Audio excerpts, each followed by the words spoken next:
All right, so here we are today out on another hike. The roads are almost snow-free, but not quite. So we're still looking to get a little bit higher altitude for some of these hikes, but not quite there yet. So here's the trail there. It's probably, I guess it's in the 50s today, maybe? I don't know. A little bit on the chilly side, and there is snow on the road, so I'm expecting some snow on the trail today. So I have some traction devices and for my feet. I forgot the traction devices for the car. Yeah, so I didn't try any like heroic snow travel today. So yeah, I got the little spikes for the feet and some waterproof socks on, ready to go. So here we go. So pretty much 100 yards in to the trail. I am seeing this. So I bought these waterproof socks a while back, and they've been pretty nice. I'm not like, they're not hip waders or something like that, but as far as like snow melt and going down the trail, keeps your feet dry. I don't know what the deal is, but I think they're a little bit on the cool side. So I have socks on underneath them, but they're not necessarily the warmest.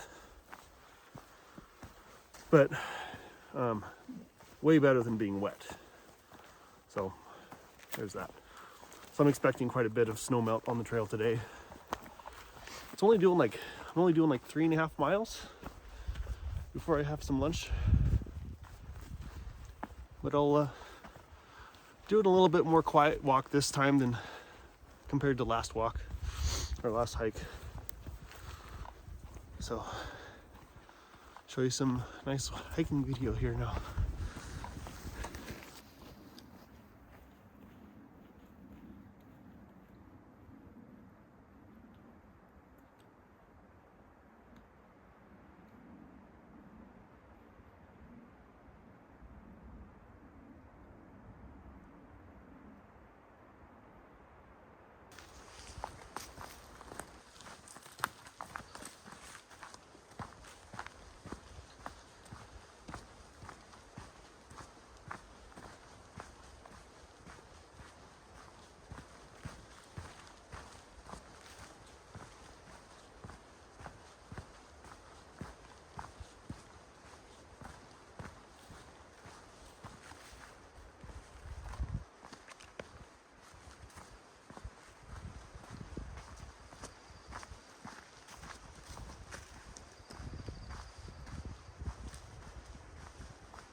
So from what I can tell, this trail is going to be quite a bit up a hill.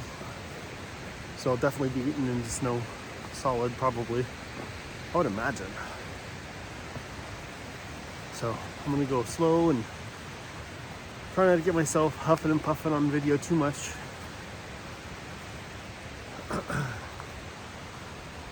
But yeah, I want to go up this hill and then I'll video some more.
I've seen one set of elk, and then these, which probably are just a dog since they're right on the trail.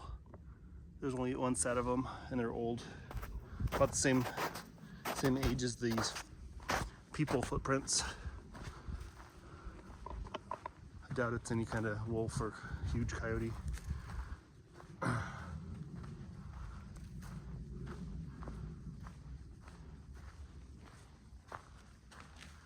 Yeah, only one set of elk so far.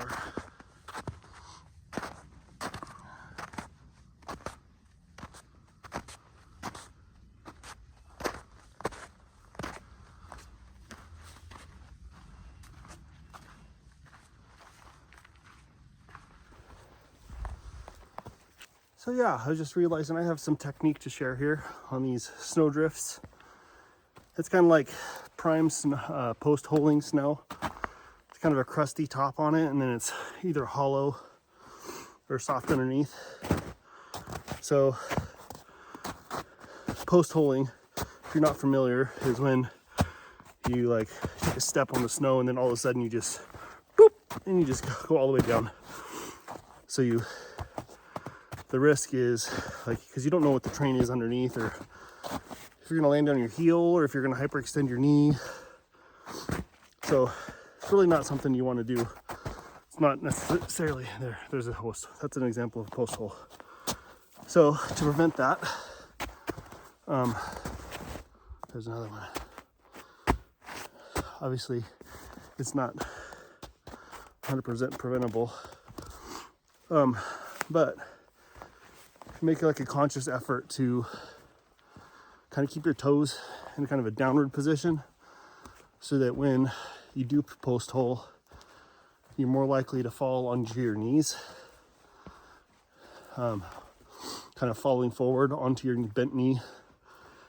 You might get like a bruised shin or something, but falling through, not knowing where your foot's going to land, is not a good thing.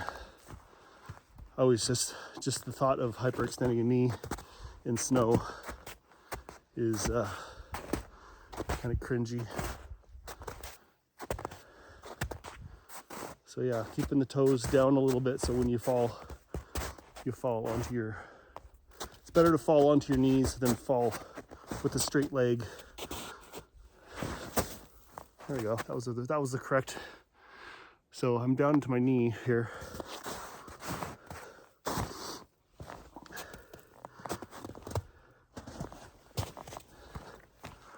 All right. try to step on as much solid stuff as possible. If I can see a rock sticking out of the snow, I forget what it's called, but there's a, so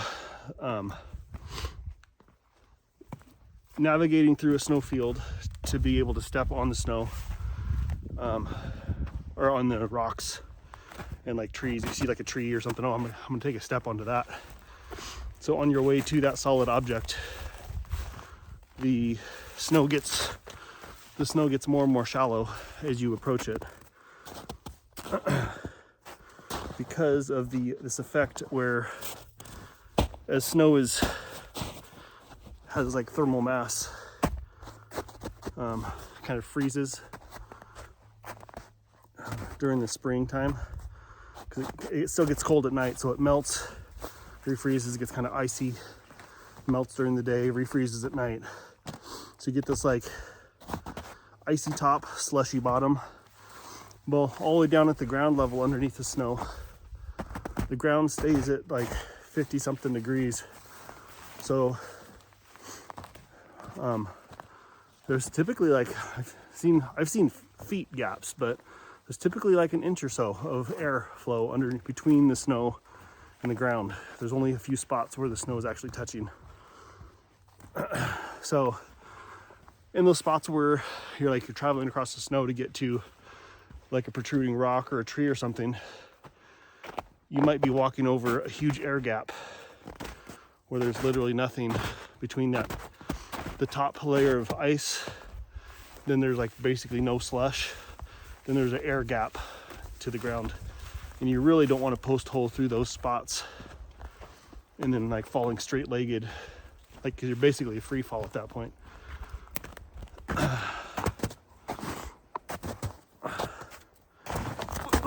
Yeah, there we go. There's another example. Nice post hole. So this one is an example of what I was just talking about. Let me flip this around. All right, so here we go. My foot just went through here. I'm gonna step out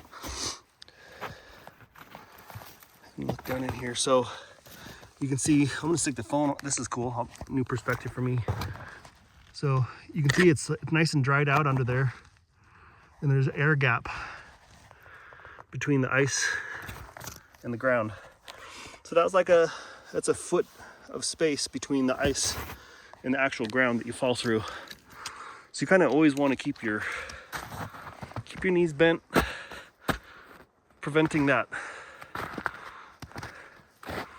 You know, like when you're going down the stairs in the dark at night and you take a step that you didn't realize was there.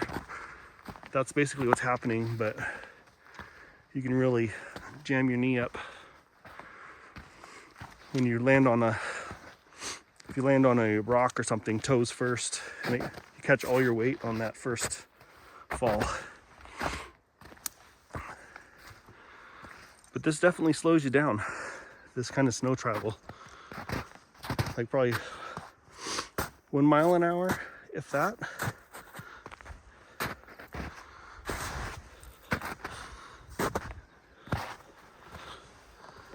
Give you a little bit of a look at what I'm looking at here.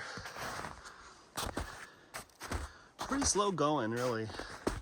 The snow slowed me down quite a bit. It's just because I don't want to bust my knees hurrying my way through here. A lot of the time, the worst post holing is directly on the trail, because trails usually they act as a drainage. So there's quite a bit of either water or airflow.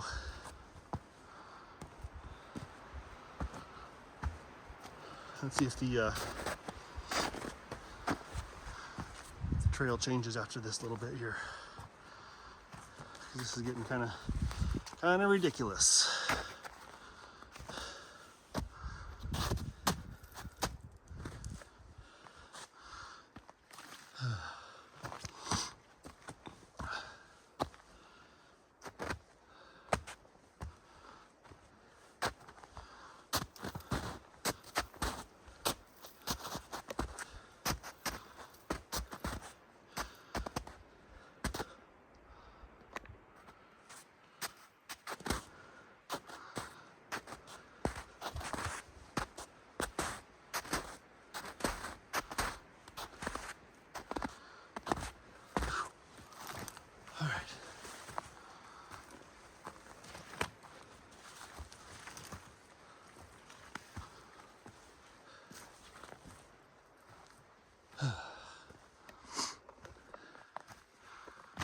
This is the kind of snow travel that really tests your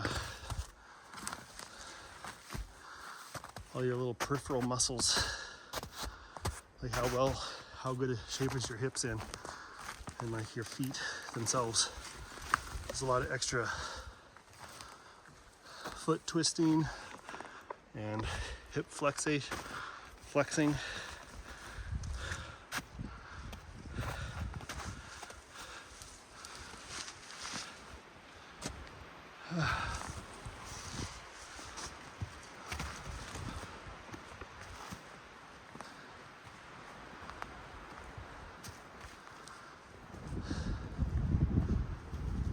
Wind's picking up a little bit.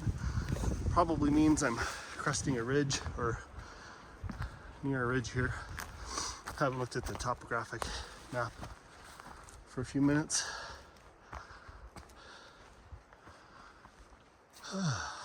Nice. Little break from the snow. It's nice.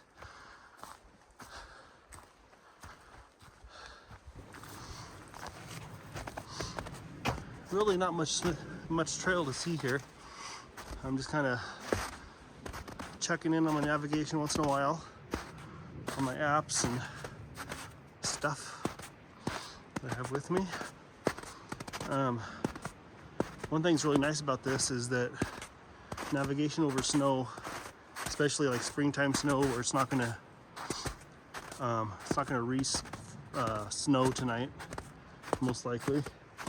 Or if I did get turned around, I have a trail to follow. It's my own footprints all the way back to where I find trail, so that's always reassuring.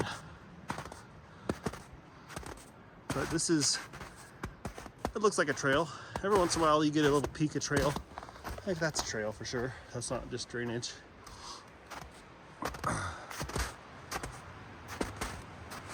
But this is really slow.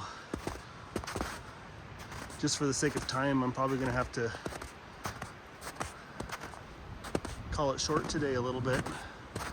Turn around sooner than I planned. This trail's a little bit, was not prepared for the post holing today. Yeah, so there's some trail right there. So I have my footprints in the snow parts, and then every once in a while I get a confirmation of like, that's definitely trail. And just kind of continue on that way. The problem with walking directly on the trail is these giant snow post holes. So I'm gonna walk off to the side here for a second until the snow gets a bit thicker. Yeah, two post holes back there. At one point in time, walking through the Sierras with some friends, we toyed around with the idea of changing my trail name to Post Hole, because I seem to be the one who post holes. If anybody's I'm gonna. I don't know if it has to do with what it is, but maybe a little heavier than most hikers, probably.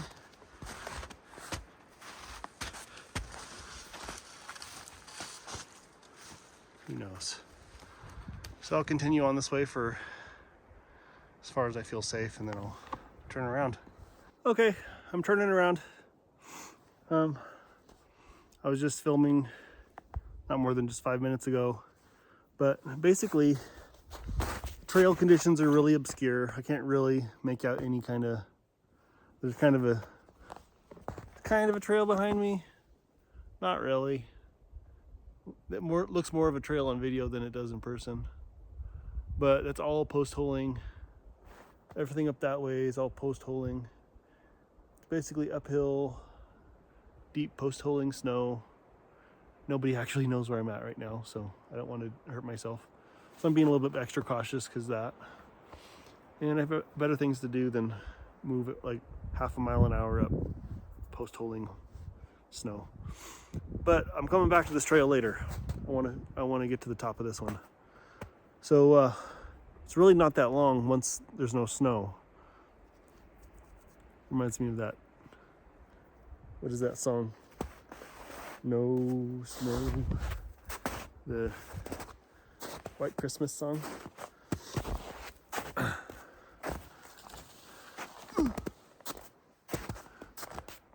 Well, there's a lot of snow here now. All right, so yeah, that's the way I came up, that way. And it's just kind of every direction. It's the same kind of view. I've spotted this rare snow starfish. Oh, it's a double. It's both pieces. Bet they missed that the rest of the day. Bummer. I will put it in my pocket. I like these. The small snow cups are usually better than these ones are usually better than the big ones. The big ones are so, because they're like, I don't know, like that much bigger. They end up being more brittle and they break more often. So they do excel for a short period of time. So those they do excel. I was filming the wrong direction. It's a newbie mistake there. Those snow cups for the trekking poles, you get the big ones, not snow cups. Are they snow cups? Whatever those things are on the end of the hiking poles. The big ones break relatively quickly. The small ones are less effective in the snow, but ultimately they stay unbroken. But in this case, I found that one, it probably got unscrewed. So it's just it's a user error, I think.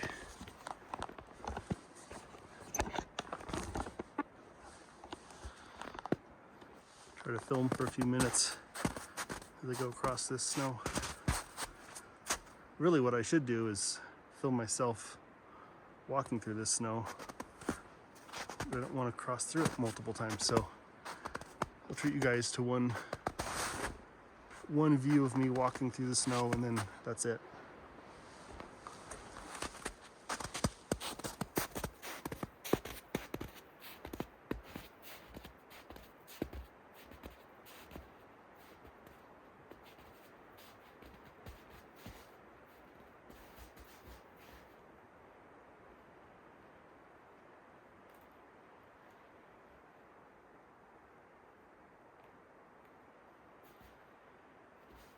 I think this time I'm going to leave this footage in, make you guys watch the return trip as well, because anytime I could post both. So you can stomp to kind of compress the snow, but then that's a lot more exhausting than kind of tiptoeing. I try to stay I'm trying to stay with my knees bent, so when I say my foot falls through, I'm gonna fall like this instead of, if my foot falls through with my knee straight, who knows what's underneath. So my intention is to kind of like get ready to fall onto my hands and knees at any time, so that this is a lot less risky than the alternative. Now I'm gonna make you watch going back this again.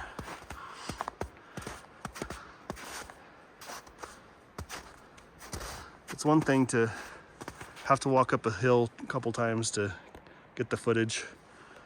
Different when you're post-holing through snow. Maybe I'm just not hardcore enough yet for you guys.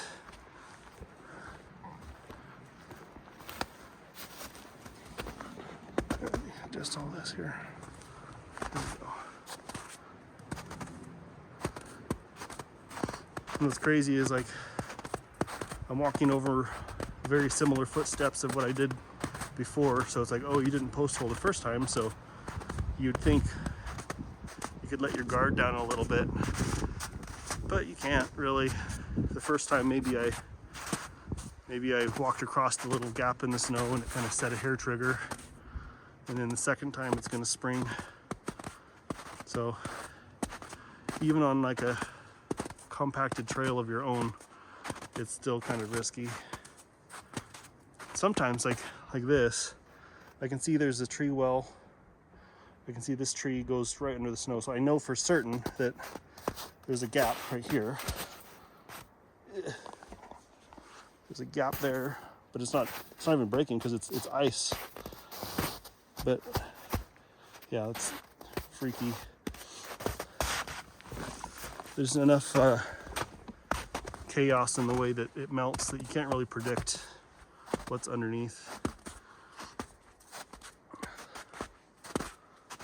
But yeah, it's gonna be my slow walk back to the trailhead.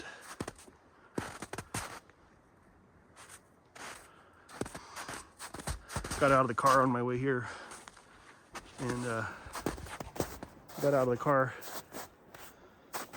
walking to the trailhead, and it's been a while since I've been out here, but the trees are like growing and you can smell the green, like the pitch. I actually stopped and grabbed like a handful of pitch off of a tree. It was just dripping onto the ground. Take that home and put it in like one of my wife's Scentsy warmer things. Those things warm up tree pitch really well. Makes it smell really strong in the house of that, like the woods smell. Yeah.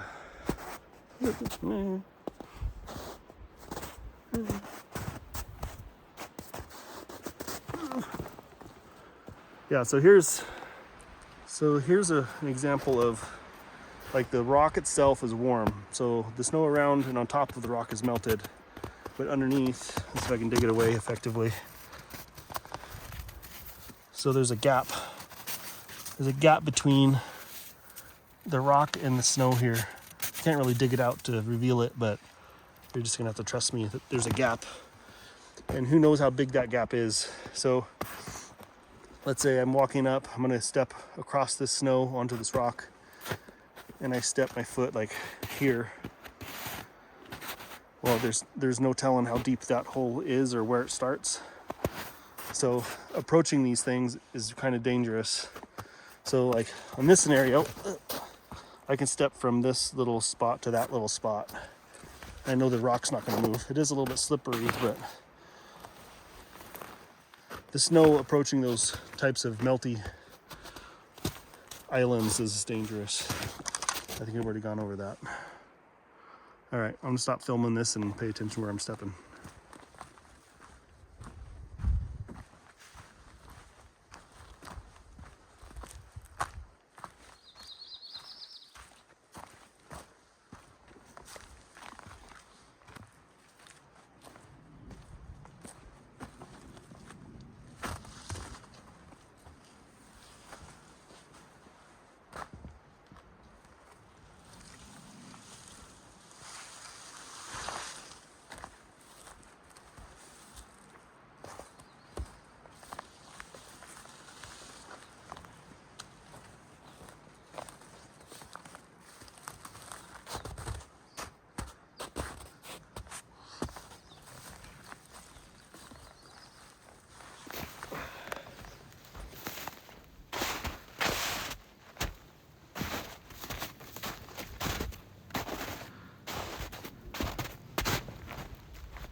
So in the future, I know typically snowshoes are used for more like powdery snow, and it kind of works for that. I've never been a huge fan of snowshoes because they're so awkward, and it like your hip flexors hurt so bad when you're not used to it. But in this scenario where just to prevent post holing through icy conditions, like a small pair of snowshoes might be pretty nice. Might look into that for April hiking anywhere up here is you need some sort of, because you just can't really get very far without. But anyway, snowshoes. So a little bit more about snowshoes. The problem with snowshoes is that on mixed terrain, like you can't really wear snowshoes effectively across ground that's got boulders and roots and stepping over like down trees and stuff. So with like when you commit to snowshoes, you want to like leave them on for a while. Otherwise you'd be stopping every 5 minutes to take them on and off. So if it weren't patchy like it is, if it was just solid snow, it would be obvious. Snowshoe choice would be a good choice. But another tool that would have helped me today is if I had remembered my hiking poles, which I intended on doing so, but I just didn't. So yeah, those help with balance, but also distribute the weight a little bit around. You can also like test the depth of snow by like, you can plunge it through the snow to see kind of what texture it is and kind of probe it a little bit without committing to any kind of danger. So that's one really nice thing about snow poles or walking poles.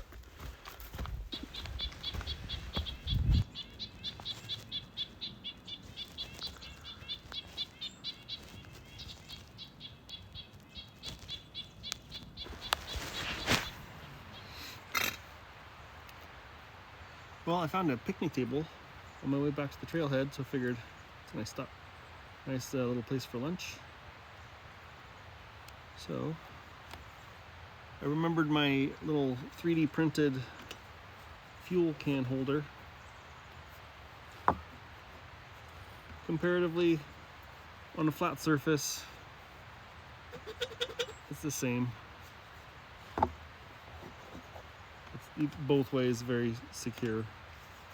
But I really don't know. I've never carried one of these little tripod things before. I'm really not sold on it yet.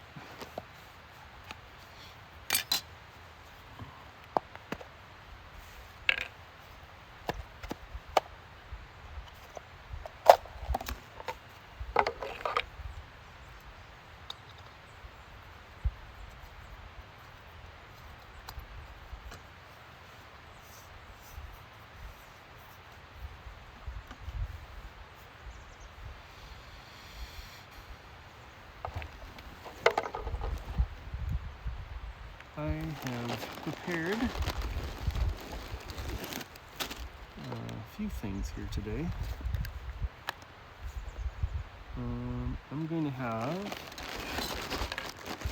the same meal I had on my last video. It was the pad thai, but this has the doctored up. I've added more salt, more peanut butter, and red chili flakes.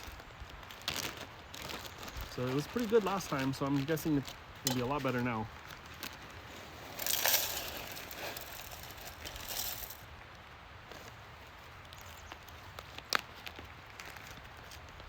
Smells good.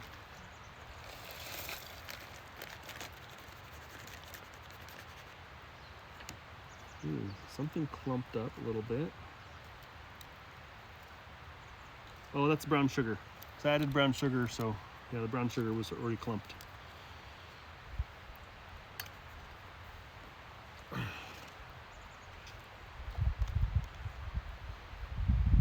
It's a little bit paranoid, like doing your own dehydrating, because you're kind of, I'm new to it. It's a cool technique. It's just unfamiliar, so I'm just skeptical that it's going to work.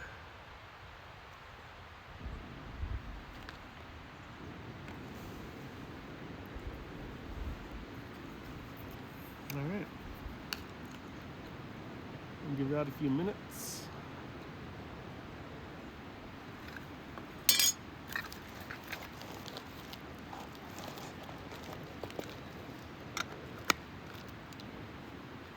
And I also added, I'm going to add, found these individually packed, these are a bit old, but how long do they go till they're expired?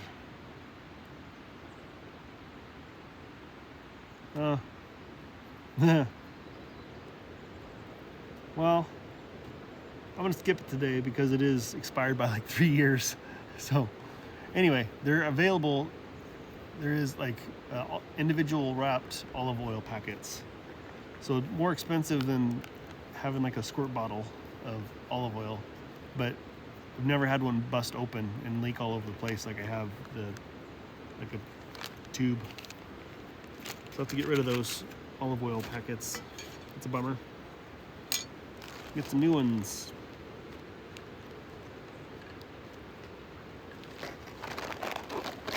I found these at Costco, which these are the gluten-free gluten-free kimchi chips. Like 80 calories for 20 grams. 80 calories for 20 grams. Yeah, that meets off the 100 calories per ounce rules. So calorically dense for the weight. Oh, there's really a small amount in there. Like in the bottom corner of the bag, there's some of these little chips.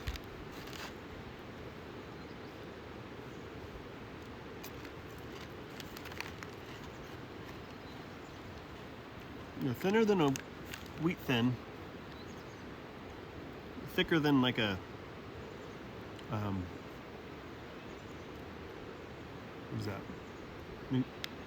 The seaweed wrap stuff. It's sweet and spicy. That's good. So it's technically just cabbage leaves, right?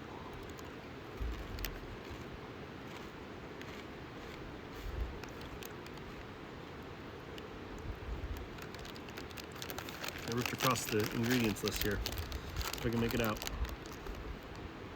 Kimchi, cabbage, radish, garlic, leeks, chili powder, carrot, onion, squash, bell pepper, sugar, salt, ginger, sweet potato puree, apple juice concentrate,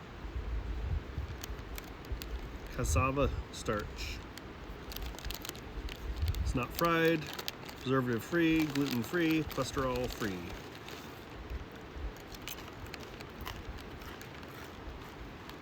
Tasty little chips.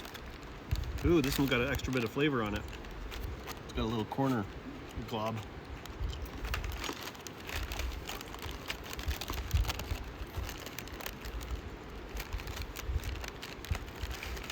Yeah, these are tasty.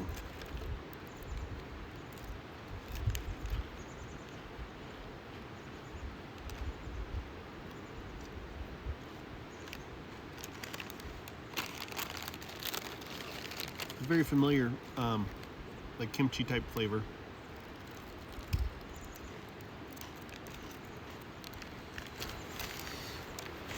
All right, so I have cooked the noodles. I don't want to be too redundant, but here's the same meal I ate on the last video. A little bit more colorful this time with the red chili flakes in it. I've added a little bit more water than last time, so it's almost soup, but not quite. I can feel that I got a little too hot on the bottom. Trying to reduce down some of that water. But I'll just take a bite or two of this on video just to show you guys, then I'll turn it off.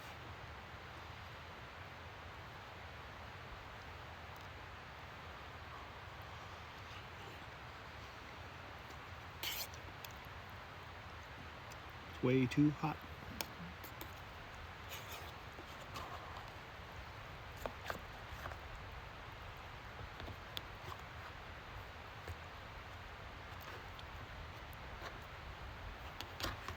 Apparently a cloud just came overhead. I don't know if you caught that shadow on film.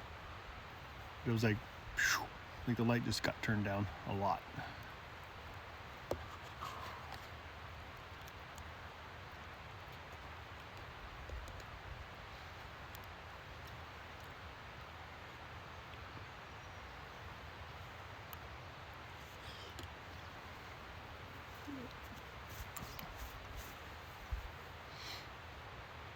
It's good. Spicy. I'll probably make a whole bunch more of this. I think it'll be better on the future when I do dehydrated meal preparation, just to do like 10 or 20 servings of the same meal and just knock that one out of the park, because I don't mind eating the same thing a lot. It was a lot of extra steps to cook and prepare multiple different types of meals at the same time.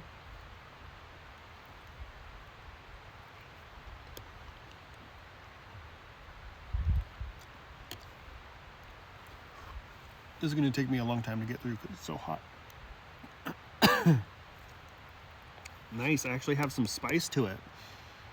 Chili flakes actually came through. Nice. All right, here I am. Welcome back to the car. The road's right here in front of me. That's a varied thrush. Hear it one more time, hopefully. It's that one high peak. That one. Varied thrush. All right, yeah, so that was a fun hike, even though it did kind of get snowed out at the end of April. Finished up my lunch, so good. Yeah. So I'll head on home. Fun hike today. I'm just doing this last little bit of road hike to get back to the car. It's fun. Felt like it was a little bit of a backpacking trip today. I kind of overpacked my backpack on purpose. Put some extra stuff in there. Didn't use my chair. Brought my chair though. But yeah, well, I'll be getting in the car here in a few minutes, and we'll see you in the next video.